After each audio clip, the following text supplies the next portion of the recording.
In the UK, our government consists of the Queen, Parliament, and the Executive, which is the Prime Minister and his or her cabinet.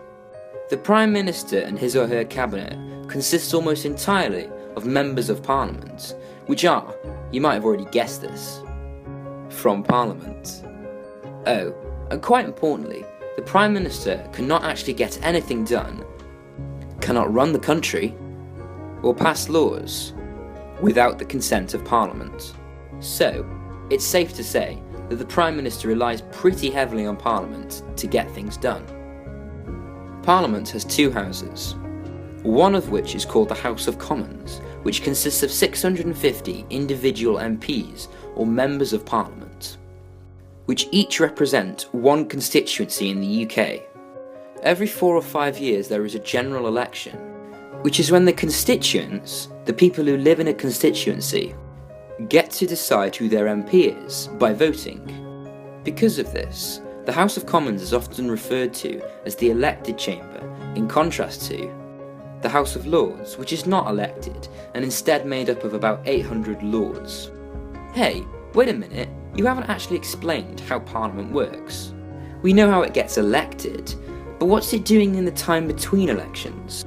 When Parliament is in session, when it is active, most of the time is spent debating, scrutinising, amending, voting on, and, eventually, turning bills into laws. Both houses have the power to create and scrutinise bills, which are what laws are before they are passed by Parliament. However, it is mostly the House of Commons that starts off bills, and the House of Lords cannot actually prevent a bill from becoming a law or reject it, they can only delay it. This is because the House of Commons is the upper house and the elected house. They are the house most in touch with ordinary people, so are therefore more likely to represent the views of the public, so it is said.